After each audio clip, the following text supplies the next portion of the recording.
Welcome into Hitting Hard with Jon Chuckery here on Locked On Sports Atlanta. Today on the show, Soroka should have stayed up. Falcons depth chart is released, and Michael Harris year over year. It's all next. It's Hitting Hard with Jon Chuckery, Locked On Sports Atlanta. This is Hittin' Hard with Jon Chuckery, part of Locked On Sports Atlanta. And it starts now.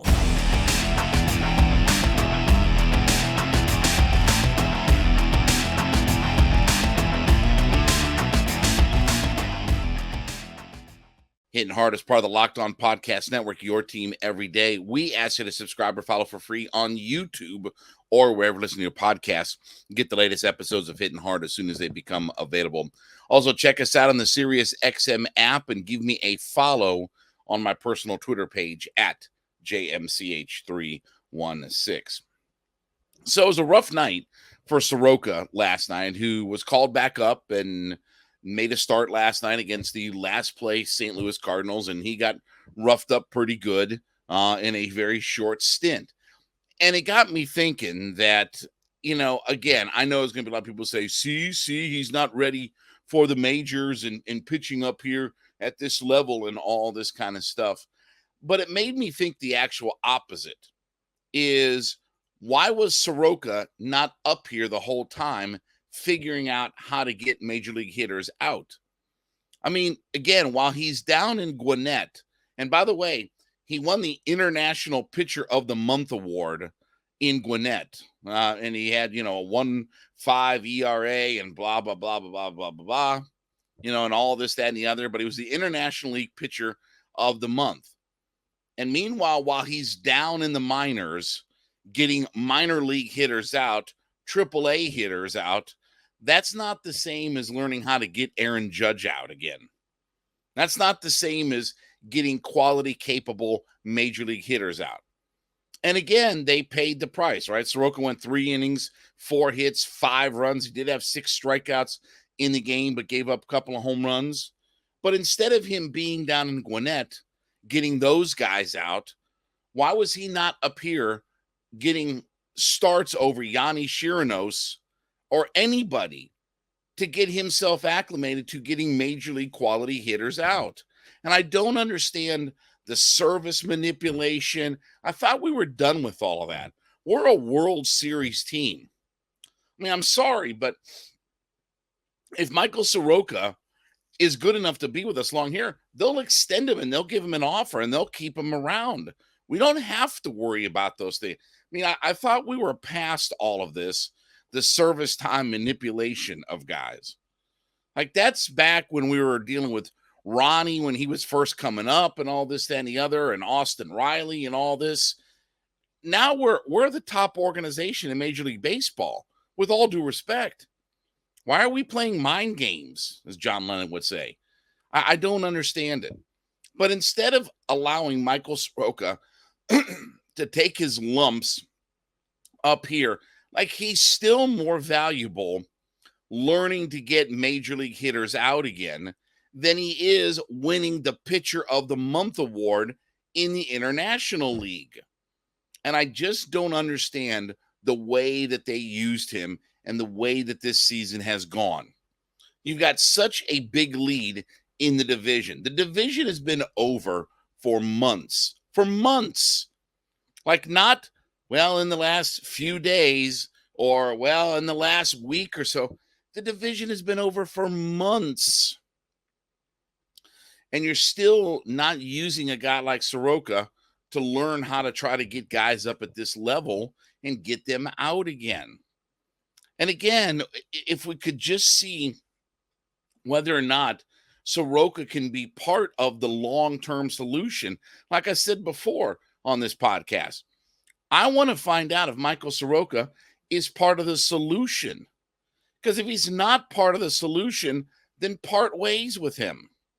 Then don't offer him arbitration or whatever next year. Just part ways with him and quit the cycle, right? Quit the spinning your wheels in mud kind of thing. But now we don't learn anything about Michael Soroka. We see him one time up, and I would be willing to guarantee you, it wouldn't surprise me if they sent him back down to the minors one more time. Wouldn't surprise me at all. I mean, hopefully he's up here to stay, and I'll even accept the rough outing given where we're at.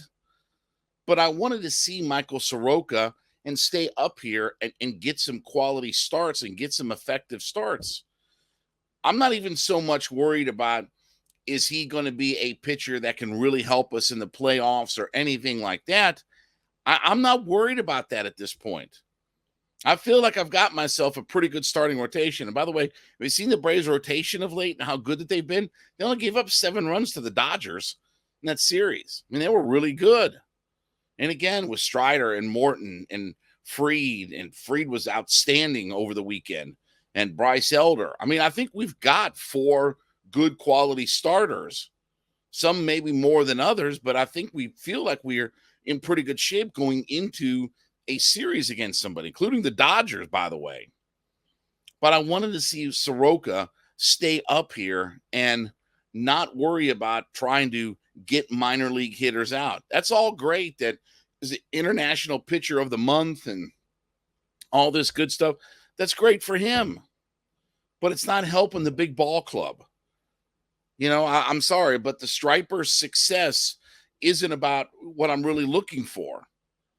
I want this club to be successful. I want us to have the success up here. Now, look, if it's a situation where it's too crowded in our rotation to keep a Soroka up here, that's one thing. But it hasn't been too crowded, and we've dealt with nothing but injuries to our starting staff all year long. And we're watching Kyle Wright get himself ready. And again, when he finds his way back up here, he had a good quality start last night. So again, why not have given the opportunity for Soroka to get major league caliber hitters out? I don't understand it. I don't understand what we're doing from the service time manipulation and the thought of getting guys out at that level to figure out a way to get. I mean, again, say what you will, but there aren't very many Aaron Judges or Otanis or Jose Altuves or guys like that at the AAA level. You're not going to see a lot of those kinds of guys. So why not learn to get guys out and get major league caliber quality hitters out? Like I said, even if you struggle and you consistently struggle up here, then that gives me a better indication about what the future is going to be. Now we just kind of like, well, he had success here. Well, he didn't do so well here. Well, he did have a good start here. Now we don't really know. And now we're back to, can we have an extra year of arbitration with him or whatever like that? Like, why? Why are we playing these games again? Like, why are we getting in all of it? Well, you don't understand. I understand completely. We're a different organization now. We're at a different level now. We're the best organization in Major League Baseball. We're the number 1 organization in Major League Baseball. You look at our player development, our scouting, our success, where we're at we're the number 1 organization in Major League Baseball. Not the Yankees, not the Dodgers, not the Astros. It's us. We're the top of the heap. How many teams could allow a Dansby Swanson and a Freddie Freeman over a couple of year period to exit their club and you don't miss a beat because of your player development, scouting, the guys you bring in? Like, how many franchises could not have those kinds of guys walk out the door and you never know that they're gone? Yeah, would we like to have those guys? But from a success standpoint, we don't miss those guys at all. The guys we plugged in and acclimated in here, we got one guy that's about to set the franchise record for home runs, and we got another guy who was the starting shortstop in the All-Star game. How many organizations do that? So again, we're the best organization in baseball, but I don't understand the whole way we've worked with Michael Soroka. Hopefully, again, he'll get a chance to stay up here, even with some rough patches, and we'll find out and we'll figure out more with Soroka, but I don't know what we're going to do at this point. I don't know how much we're going to learn, or even if they're going to let him be a part of this club when all is said and done.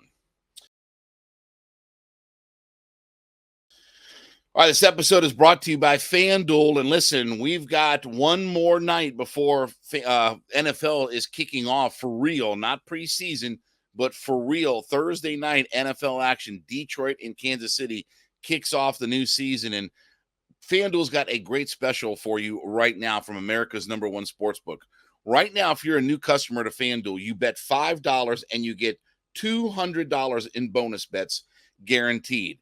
And if you're one of those customers that bets $5, you'll also get $100 off NFL Sunday Ticket from YouTube and YouTube TV. That's right. $200 in bonus bets, $100 off NFL Sunday Ticket just by being a new customer and betting $5. Obviously, FanDuel is a safe, secure, super easy to use app. You can bet on everything from point spreads to player props and everything in between. So go to FanDuel.com/lockedon. That's FanDuel.com/LOCKEDON and kick off the season with an offer you don't want to miss. $100 off NFL Sunday Ticket, $200 in bonus bets just by making your first $5 bet. FanDuel.com/lockedon, the official partner of the NFL. So the first Falcons depth chart was released ahead of the opener against the Carolina Panthers. And a couple of thoughts about this. One is that sneaky old Arthur Smith pulling a fast one on us and not having Dee Alford listed as a punt returner anywhere on the depth chart during the preseason. And now he shows up as the starting punt return guy on the depth chart, with Cordell Patterson being the #1 kick return guy and Mike Hughes being his backup. Now, obviously, Hughes is just coming back from injury, right? He just started practicing, I guess, on Monday, and he's been out for a while. But that sneaky Arthur Smith, that wascally guy, again, we were asking about where Dee Alford is on the depth chart for punt returns because, again, he wasn't even listed through the preseason. Now it turns out he's your star and look good. I mean, I'm not mad, and we're having a little bit of fun, with all of this, but good. And it does tell you again how meaningless depth charts are in the preseason. But Dee Alford being our punt return guy is great. I mean, again, let's see what he can do with no Avery Williams this year. Let's see what Dee Alford, I should say. I was going to say Billy D. Williams, but what Dee Alford can do this year. And again, he had the big 79-yard punt return in the preseason and all this kind of stuff. But Arthur Smith pulling his shenanigans and pulling all of his trickery out there. Besides that, I mean, if you look offensively, I mean, it's pretty standard. The other thing that is kind of funny is you've got wide receiver, then your offensive line, then your tight ends. You got 2 tight ends listed. You have 2 wide receivers that are listed. Your running backs are Bijan Robinson and Tyler Algier. And then the J position is listed.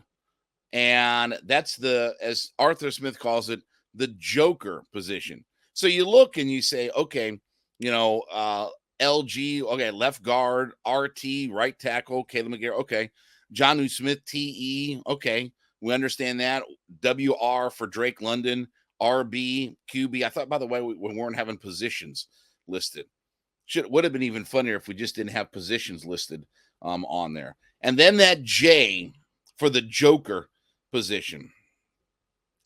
I guess that's the catch-all, do-all. So, look, I would have liked to have been the Riddler because at times I get confused about all these things. But, okay, I mean, Cordell Patterson is the joker. I don't know what that means. Well, I do kind of know what it means, but I don't know what it means at the end of the day. Positionless football, right? So Cordell Patterson is a guy who is going to be a catch-all, do-all type of guy, right? And we know that. He's going to line up at receiver. He's going to line up at running back. He's going to line up in the slot. He's going to do all these different things, but he's the wild card, right? And by the way, we'll see if he even plays. We'll get a better understanding from Arthur about the injury report when we get into Wednesday and we'll learn a little bit more about whether or not he's going to play or not, because some questions about whether or not he's going to be able to go come Sunday. But still, obviously we have our running backs with Algier and Robinson. It is interesting that Robinson is listed as the starter, and I'm not saying he doesn't deserve all of that, but it is funny that you see a second-year 1,000-yard running back not be listed as the starting running back for a team. Like, how many franchises would that have happened to? You have a second-year 1,000-yard running back, and he's not even listed as the starter. And not because of Jim Brown or Walter Payton in front of him, but a rookie in front of him. Interesting from that standpoint. Defensively, look, as far as Jarrett, Onyemata, Calais Campbell, no issues or problems there, obviously. Bud Dupree and Ebiketie at the outside linebackers, inside Caden Ellis and Troy Anderson. Obviously, we're going to see a big rotation of those guys. We'll see Taquan Graham on the defensive line. I think we'll see Lorenzo Carter get plenty of snaps at the outside linebacker position. Nate Landman, who's a guy that had a nice preseason in training camp, he'll mix into that inside spot. So no real surprise there. AJ Terrell, Jeff Okudah, the corners. Again, we'll learn more about Jeff Okudah as the week goes along, whether or not that he's going to have any kind of short-term IR, or if they're just going to, not play him for the first week or two or whatever. It'll be nice to just get more of an update from Arthur Smith on all of that.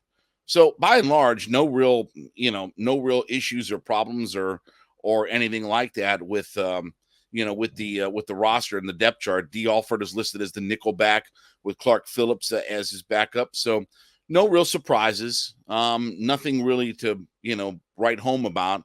Again, the Joker position in Cordero Patterson changed his avatar on Twitter to a picture of the Joker. I love that. I mean, I think that's fun, but by and large, let's go. Let's get rocking and rolling. Let's line up against Carolina. And again, as I said yesterday, lie, cheat, steal. Take a page out of the Eddie Guerrero playbook. Lie, cheat, steal. Whatever we have to do. I don't care if you want the Joker, the Riddler. I don't care if you want Lex Luthor at quarterback. Whatever you need. Let's go get a victory on Sunday and get this thing on track. First victory to open up a season since 2017 would be really nice. So we'll see what happens there. All right, as you make Hittin' Hard your first listen, be sure to go into whatever podcast platform that you're listening on. Let us know that you're an everyday listener to this show. We call them our everydayers. And leave us a comment in the platform that you're on. Let us know that you do listen in 5 days a week to our shows.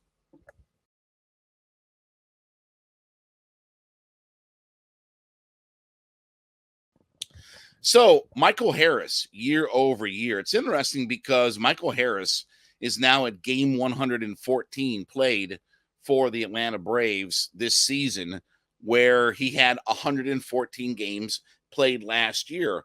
And it is kind of eerily similar, for all of the struggles that Michael Harris had at the beginning of the year. He's rounded himself into form now.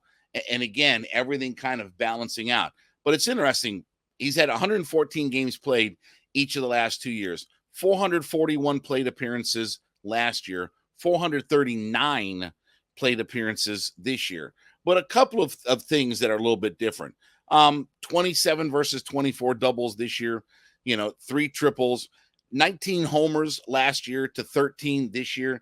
Power's been down a little bit. That was partly because of the beginning of the year where he was really struggling. But this is a couple of things that I'm very much encouraged by. Last year, in the 441 plate appearances, 21 walks with 107 strikeouts. This year, 25 walks with only 82 strikeouts. And again, if you're talking about being a guy who can hit more at the top of the order, you don't necessarily want a guy who's going to strike out 130, 145 times, unless you're telling me he's got a lot of power and he drives in a lot of runs. But that's encouraging that the walks, even if it's very slightly, are up. Meanwhile, the strikeouts are significantly down. That's a pretty good chunk of strikeouts that you're down. You want guys that put the ball in play if you're going to be at the top of the order. 107 strikeouts to only 82 this year, in basically the same exact number of plate appearances and games played. That's a significant uptick, and that's really good to see for a young hitter, way cutting down on his strikeouts year over year. The batting average is literally almost similar. 297 last year, 295 this year. The on base, 339, 338 this year. Again, the power is a little bit down, but you also love the fact that when he's getting on, it's the same stolen bases. 20 steals last year, 20 steals this year. Only 2 caught stealing last year, 3 caught stealing this year. And there's a little bit of a difference in the OPS. And here's what I'll say. Either Michael Harris or Ronald Acuna Jr. should also be the Gold Glove winner. If you told me that Mookie Betts, Ronald Acuna, and Michael Harris are your 3 Gold Glove outfielders, I got no problem with that. And you saw the catch that Michael Harris made running a ball down, that would either have been out or up against the wall or what have you last night.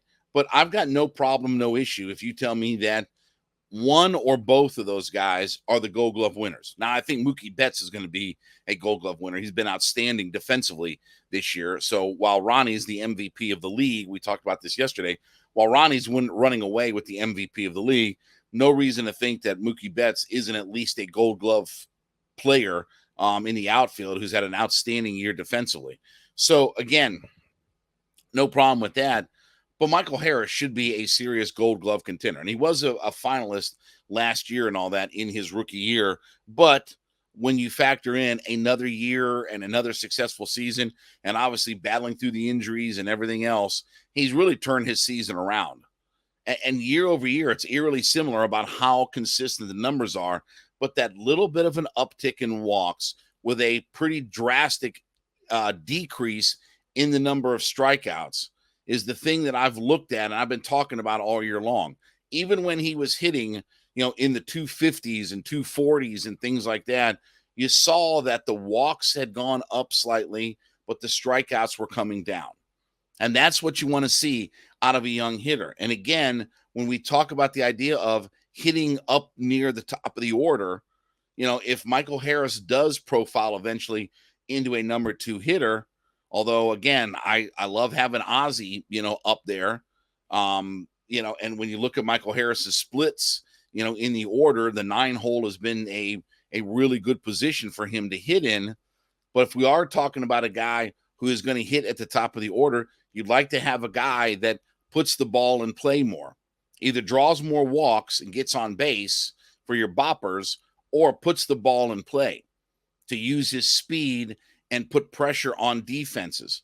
And with Ronnie and Michael Harris, again, when you see those 2 guys at the top of the order, and even Ozzie to a different degree, who, by the way, hit his 29th home run in the game last night, that power-speed combination at the top of the order is lethal. That's why I love Ronnie or Ozzie or Ronnie and Michael Harris hitting at the top of the order, putting all kinds of pressure on defenses. And all of a sudden, again, infield bleeders, bunt singles, whatever. I mean, just, going the opposite way.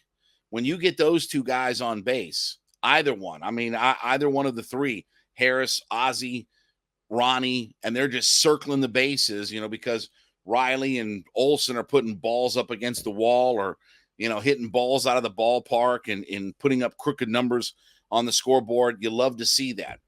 But Michael Harris has had a really nice year, all things considered. It's taken a little bit to get to that level, but I think at the end of the year, when we look at it, that there's definitely some good changes. And it's a nice point to just kind of look at that. Okay, it's been the same number of games this year and last year, and it's literally only 2 plate appearances different. And you can see the little increase in walks, the decrease in strikeouts. That's the main takeaway from what Michael Harris has been able to do for this team. And let's hope that he finds a way to win the Gold Glove in center field because he's still been outstanding defensively. He's been a plus WAR defensive player. Even when he was struggling offensively, his defense has still never let him down. So pretty remarkable when you look at from where Michael Harris started this year to where he is now, that the numbers have literally just mirrored one another from what he did last year in winning Rookie of the Year. All right, thank you so much for making Hittin' Hard your first listen. Be sure to go into whatever podcast platform that you listen on. Let us know that you're an everyday listener to the program. We call them our everydayers, and we want to know from you guys. Leave us a comment that whatever your podcast platform that you're on, let us know that you're an everydayer listening in 5 days a week to the program. We also ask you to subscribe or follow for free on YouTube or wherever you listen to your podcast. Get the latest episodes of Hittin' Hard as soon as they become available. Also, check us out on the Sirius XM app as well. And then give me a follow on my personal Twitter page at JMCH316. Back with you tomorrow. This has been Hittin' Hard with Jon Chuckery, Locked on Sports Atlanta.